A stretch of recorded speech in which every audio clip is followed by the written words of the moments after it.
प्रधानमंत्री बनने के बाद नेपाल के प्रधानमंत्री श्री पुष्पकमल दहल प्रचंड इस समय दिल्ली में 4 दिन की भारत यात्रा पर। सर, आप अपनी इस यात्रा को कैसे देखते हैं? देखिए, अब जिस परिस्थिति में मैंने लीडरशिप का रोल ले लिया है, तो मुझे लगता है कि ये एक बड़ी अपॉर्चुनिटी भी है और बहुत सारी चैलेंजेस भी है हमारे सामने। और ये विजिट जो हो रहा है, लास्ट ईयर हमारे बीच में कहीं ना कहीं कुछ क्वेश्चन तो रेज हुए थे, कुछ प्रॉब्लम हमने फील किया है। मुझे लगता है कि ये विजिट जो है इसको एक नई समीक्षा करके नई आधार खड़ा करेगी विश्वास की। इसलिए मेरा विजिट का सबसे बड़ा मकसद तो होगा विश्वास के आधार को मजबूत धरातल खड़ा करना।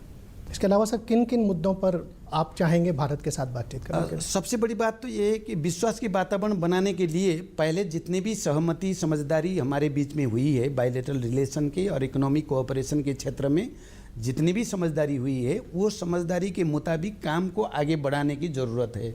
जितनी तीव्रता के साथ हम काम आगे बढ़ाएंगे उतने ही विश्वास की धरातल भी मजबूत होता जाएगा। भारत और नेपाल के संबंध हमेशा से सांस्कृतिक और परंपरागत रूप से बहुत मजबूत रहे हैं। दोनों देशों के जो आपसी लोग हैं उनके बीच काफ़ी प्रेम रहा है, काफ़ी आपसी संबंध है। आपकी इस यात्रा से जो पीपल टू पीपल कांटेक्ट है उसको कितना प्रोत्साहन मिलेगा, उसको कितना बढ़ावा? मुझे लगता है कि वो आगे बढ़ाने में मददगार ही होगा। जब विश्वास की वातावरण मजबूत करके हम आगे बढ़ेंगे तो पीपल टू पीपल लेवल में भी इसका रिफ्लेक्शन तो आएगा ही। और मुझे विश्वास है कि इस भ्रमण से ऐसा वातावरण बनेगा, क्योंकि नेपाल और इंडिया का रिलेशन बहुत यूनिक है।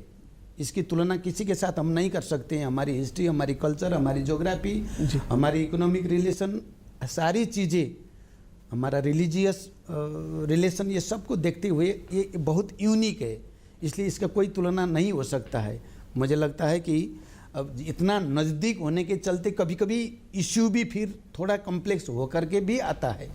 उससे लेसन लेकर के फिर हमें आगे जाना है। उसका दूसरा कोई विकल्प हमारे सामने नहीं है। हम उसी के मुताबिक आगे जाएंगे। प्रधानमंत्री नरेंद्र मोदी ने जब हमारे देश की कार्यभार संभाला था तो उन्होंने अपने सारे पड़ोसी देशों को शपथ ग्रहण समारोह में आमंत्रित किया था। भारत और नेपाल सार्क के 2 महत्वपूर्ण सदस्य हैं। तो सार्क के संदर्भ में आप अपनी इस यात्रा को कैसे देखते हैं? ये तो प्रधानमंत्री मोदी जी ने जिस तरीके से उस समय आमंत्रित किया, हमारे यहाँ से भी प्रधानमंत्री उस समय सुशील कोइराला थे, वो भी यहाँ पे आए थे और एक बहुत इनकरेजिंग वातावरण वहाँ पे बना था, बहुत इंस्पायरिंग था वो। और उसके बाद मोदी जी पहले नेपाल के भ्रमण में जब आए थे और उन्होंने पार्लियामेंट में जो स्टेटमेंट दिया वो भी इतना ज़्यादा इंस्पायरिंग था, उससे लोगों में इतना ज़्यादा उम्मीदें जगी थी। और बीच में थोड़ा अप डाउन तो हुआ है। मैं सोचता हूं कि अब ये फिर समय आ गया है कि हम आगे जाएं। जितना क्लोज और नज़दीक होते हैं, कभी कभार वो क्लोज के बीच में ही क्वेश्चन भी बना रहता है। इससे हमें पॉजिटिवली देखना चाहिए और उससे लेसन लेकर के हमें आगे जाना चाहिए। सर, जैसा आपने कहा कि दोनों देशों के संबंधों में थोड़ी सी कठिनाई हाल में आई थी, तो हम क्या उम्मीद कर सकते हैं कि आपकी इस यात्रा से इस कठिनाई को दूर किया जाएगा और दोनों देशों के संबंध एक नई ऊंचाई पर? उम्मीद ही नहीं, मैं विश्वास के साथ आया हूँ कि वैसा वातावरण बनेगा। बहुत उम्मीद के साथ और उत्साह के साथ वो वातावरण बनाने की दिशा में मेरा ये भ्रमण सफल होगा, वो विश्वास मेरा है। नेपाल के संदर्भ में आप भारत की भूमिका कैसे देखते हैं कि कैसी भूमिका भारत को नेपाल के साथ निभानी चाहिए? भारत बड़ा देश है, नेपाल छोटा देश है। अब भारत अब आर्थिक रूप से प्रगति बहुत तीव्र गति से कर रहा है। नेपाल पॉलिटिकल एक ट्रांजिशन के प्रक्रिया से आगे बढ़ रहा है। ऐसी परिस्थिति में हमें और नज़दीक से मिल के काम करना चाहिए। मैं तो ये कहूँगा कि भारत को और ज़्यादा उदारतापूर्वक नेपाल की विकास की जो आकांक्षाएं हैं, नेपाली जनता की विकास की जो चाहना है, उसको संबोधित करने के लिए और आगे आना चाहिए। इसी से ही एक मजबूत धरातल खड़ा होगा। भारत एक बहुत बड़ा प्रजातंत्र है, तो नेपाल में प्रजातंत्र अभी धीरे धीरे ऊपर आ रहा है। एक प्रजातंत्र देश के रूप में भारत की क्या भूमिका आप देखते हैं नेपाल में प्रजातंत्र को और मजबूत करने? वैसे तो नेपाल की पीस प्रोसेस में भारत का जो सहयोग रहा है और डेमोक्रेटिक ट्रांसफॉर्मेशन की प्रक्रिया में ये बहुत यूनिक भी है, बहुत महत्वपूर्ण भी है। नेपालीज लोग ये अच्छी तरह से समझते भी है। लेकिन ये डेमोक्रेटिक ट्रांसफॉर्मेशन के साथ साथ अगर इकोनॉमिक प्रॉस्पेरिटी नहीं हुई तो फिर समस्या हो सकती है।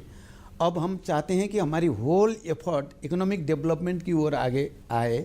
ऐसी परिस्थिति में हमारी दोनों देशों के संबंधों को और मजबूत करने के लिए आर्थिक क्षेत्र में सहयोग को बढ़ाना जरूरी है। तो मैंने जैसे कहा कि भारत बड़ा भी है, इकोनॉमिकली वो जल्दी तरक्की भी कर रहा है, तो और ज़्यादा फ्लेक्सिबिलिटी शो करने की ज़रूरत है। फिर जैसा आपने कहा कि दोनों देशों के संबंध बहुत अच्छे रहे हैं हमेशा से, जी। तो आप भारत और नेपाल की जनता को कोई संदेश देना चाहेंगे अपनी इस यात्रा के दौरान? दोनों देशों जनता के बीच सदियों से इतना मजबूत संबंध है, दोनों के बीच में इतना गहरा विश्वास और भावनात्मक संबंध भी है, उसको मजबूत करने के लिए अब दोनों देश की जनता आर्थिक प्रगति के लिए भी मिल के काम करने की वातावरण बनना चाहिए। यही मैं दोनों देश की जनता के साथ कहना चाहता हूँ। दूरदर्शन से बातचीत करने के लिए आपका बहुत बहुत धन्यवाद सर। धन्यवाद, थैंक यू।